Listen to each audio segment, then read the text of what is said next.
Oh, hey. Sorry, I was trying to get my theme music ready. Good afternoon. Welcome to the Week 14 recap, the playoffs. Week 1 preview.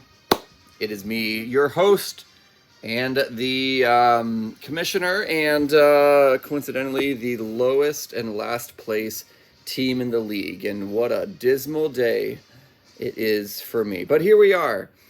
Sorry I didn't get to this last night. It was a busy day. But we've got our Thursday night games tonight. The playoffs are officially starting tonight, so I couldn't do this video afterwards. So I'm taking a moment to step away from my family and talk to you, people that ridicule me at every possible turn. So anyways, we'll make this really quick. So let's go through what in the world happened in week 14. What was on the line? We had 4 of our playoff spots were finalized. We had 2 spots up for grabs, and there was a not so dramatic battle for last place.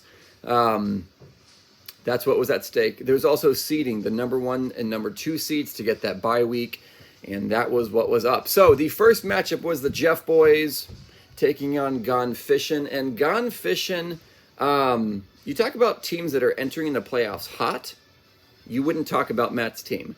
Matt's team has been on a little bit of a downturn, but still winning. Beat me 87.7 to 79.96.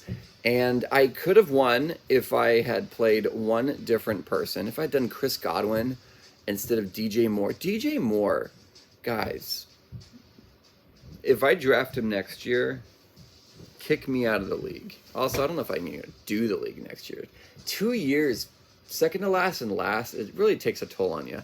Even, especially with how much time I commit to this stupid thing. Don't say stupid. That's our family rule. But this is pretty stupid. Don't say stupid. Sorry. Okay, so anyways, I lose. I lost. Even if I had won, yes, I may have had the same record as Hannah, but she actually would have still scored more points than me, so I still would have been in last place.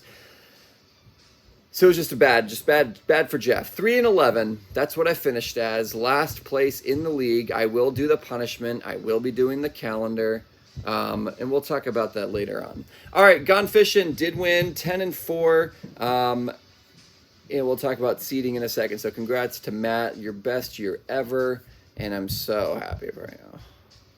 Next up, we had Dan Pond taking on Chat GBL. And we had another, Matt and Brandon were both 9-4 going into last week's game. And they were both battling for that number 1 seed. And Dan really just never had a chance. Sorry, Dan. 109.9 to 55.42. If I could have played Dan every week this year, I would have gotten knocked out in the first round of the playoffs in this coming week. But at least I would have felt better about myself all year. Sorry about that, Dan. You really just, what are you going to do? Don't ever draft Jaden Daniels with the 3rd or 4th pick of the draft. I mean, honestly, that's where it all went downhill. You had the 4th pick in the draft, I think, and you picked Jaden Daniels. Old RG3 and reincarnated. I guess RG4 technically is what we should call Daniels. But what an abysmal year that poor fella has had. And as the quarterback, so goes the team, usually. But, yeah. Anyways, congrats to Brandon. 10-4. Dan falls to 5-9. And the fact, Dan, that you're 2 wins above me, it grates at me. It grates at me big time. But that's okay. You've already had your punishment. And doing a calendar is a lot not as bad as doing the Taki chip. I still feel bad that we made you do that. And I don't think Hannah's fully forgiven us. Not our Hannah. Your Hannah. Anyways, next up we had Jason taking on Greg. And Greg was scrapping along, battling for a playoff spot. He was 6-7. He needed to win and score a decent amount of points in order to make the playoffs. And he did not do that because Jason, 160 points. 160.86. The fact, guys, this year, I say this every week in these recaps, but every week, we have teams scoring 160 points, and then everyone else is 80 to 110. I don't understand. I just don't understand. I don't think I ever sniffed 100 points the entire season. And it shows in my record, but looking who did what for you? 33 for Puka Nakua, awesome. 22 for Harold Fannin Jr., never even heard of that guy. T. Higgins, 24 points. Your lowest point was 9 by 2 people, Kareem Hunt and your kicker. I mean, when you're getting basically double digits from every single position, that's insane. It's insane. And Greg, there was nothing you could have done. I know you said you didn't set a good lineup. I mean, you could have played Sam Darnold instead of Baker, and you could have done. No, that's basically it. But you would have scraped 110, and you're still losing. So Greg got eliminated. Jason moved into 9-5. Greg fell to 6-8, a sub 500 year. So you're just the same as me. We both failed equally. We're exactly the same. There's no difference between how bad we did. No difference at all. All right, the next up we had Steven, who had a 1% chance to make the playoffs. And spoiler alert, he lost, so it turned to 0%. Even had you won, Steven. I mean, Michael put up really trash points. You're talking 0.8 from your quarterback. What are you going to do going into the playoffs? Your starting quarterback, Michael, is he ruptured his Achilles. Did you guys watch that episode, or at least the clip of Wheel of Fortune, where the guy said, mythical hero Achilles, and he lost the jackpot because he mispronounced Achilles as Achilles? You're never going to live that one down. And Steven, you'll never live this down. No, I mean, dude, 6-8, not bad, not bad. I know I had to fight you to even join the league. I hope you had a great year. 6-8, not so bad. Michael wins, goes to 9-5.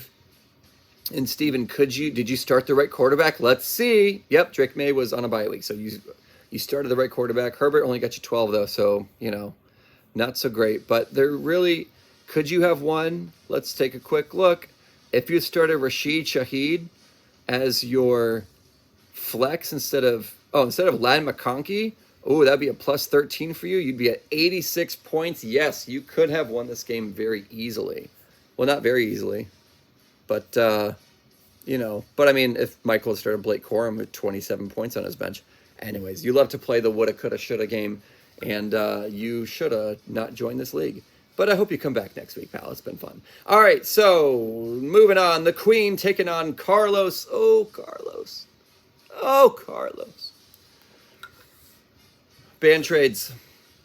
All right, moving on. Just kidding. No, Carlos, this is incredible, guys. 2-6. Let's rewind the clock 8 weeks. I can't believe it's been that long. 2-6. No, 6 weeks. 6 weeks. 2-6. We were both 2-6. We were both just, feeling. And at that point, I was like, what do I have to lose? Carlos's team is trash. My team is trash. Sure, he's got Josh Allen. Sure, he's got Jamar Chase. Sure, he's got all these people that could probably start playing. And, he offers me 2 dudes that, to that point, I need to do like a good in-depth. I didn't have time. But just like the trending of points for DeAndre Swift and Keenan Allen was probably like this until you traded. And then they went like this. And Achane was like this the whole time. And then he just went like this after I traded. And it's just, that's the gamble that you pay.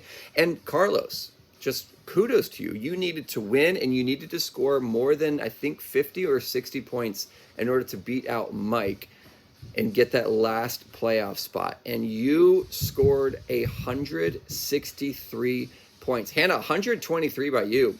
You could have beaten every team but 2 this week. And you played literally if you had played Jason or you have played Carlos, you lose. You win every other game. But that's just the way fantasy goes, guys. 163 to 123. Just insane. 38 points for Josh Allen. 32 points for Michael Wilson. My boy Achane, 17 for you. 22 for Christian Watson. And you look at your bench, too. Tony Pollard, 32 points. Carlos is looking pretty good heading into the playoffs. 7-7. Hannah falls to 4-10. Last matchup, our defending league champ was trying to knock Sean out of the playoffs. Sean had a lot of points scored, so that might not have happened regardless. But Mike needed to win and needed to score more. Either needed to win and you're in, or lose and score 100 points. But Mike, 66.66. And for that reason, the Lord did smite you in your playoff chances. So condolences. We will have a new champ this year. 3 out of 4 was not so bad, Mike. In fact, it was rather impressive.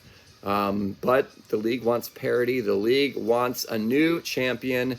and Mike is not in it. So, unfortunately for you, Mike, you are out. Unfortunately for us, Sean is in. And that is where things stand. So if we look at the standings, where did things wrap up? Who got the number 1 seed? ChatGB Lee, because he scored a whopping 1,675 points for the season, which is insane. 1675 divided by 14. He was averaging 119 points a game. 119. Meanwhile, yours truly was averaging 108 points. 108? How's that possible? And I'm 3 and... What was Dan averaging?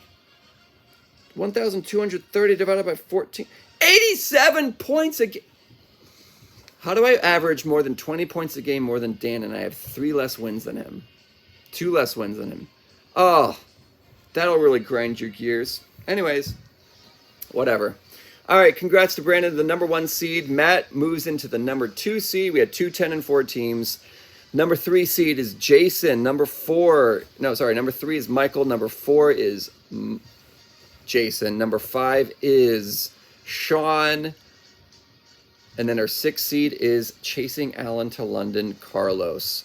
So that is what we've got going on there. If we look at the scoreboard, and I need to, in the past years, we've done a loser's bracket. I'm going to send out an @here text real quick to everybody to see if we're doing a loser's bracket again. I feel like every year it's kind of confusing how it actually works, but I think we normally do a $5 buy-in, and that is the loser bracket, and the winner takes all. So I'll put out a message, see if we want to do that, but we do need to make a decision before the Thursday night game. So, all right, so first off, we've got Creature is taking on... So Sean's taking on Jason. Both teams are fighting, hoping, and right now, Sean projected to win 115 to Jason's 89.9. What's going on there, Jason? Check your lineup, pal. So that's the first matchup. Our second playoff matchup is Carlos versus Michael, which seems so poetic for some reason. And right now, Carlos projected to win 115.9 to Michael's 114.3. So that's our playoff bracket. Right now, Hannah and I are in the consolation. Projected right now, I'm supposed to lose. What's new? 92 to Hannah's 105. And then we've got Bijan taking on Mike. That's projected Mike 105 to Greg's 100.9. And then Dan taking on Steven. 101 for Dan to 92 for Steven. So that is our lineup for this week's game. So the last order of business was our final bet, our week 14 bet, which was the team that scored the lowest amount of points compared to their pregame projection. Now, Dan, I thought you had this one locked up because you only scored 55 points this week, which I don't have to tell you is not a lot of points. However, you were only projected 87 points. So you did come in 31.78 below your projection, but somebody beat you to it. No, it wasn't Matt coming in 23 points below his projection. No, it wasn't Michael coming in 26.7 below his projection. It was our defending champ, Mike Weiss, projected 111.8 and scored 6666, which is 45.14 points below the projected total. So congratulations to Mike. You may have lost, but you at least got $10 back. So that is our recap. We don't have any more prop bets. We only put an extra 140 aside for this to cover the regular season. So now we are just in it for the playoffs and for the Pooper Bowl and Super Bowl. So that is it. And we will have, check your lineups, check your teams, and best of luck to our remaining teams. Farewell.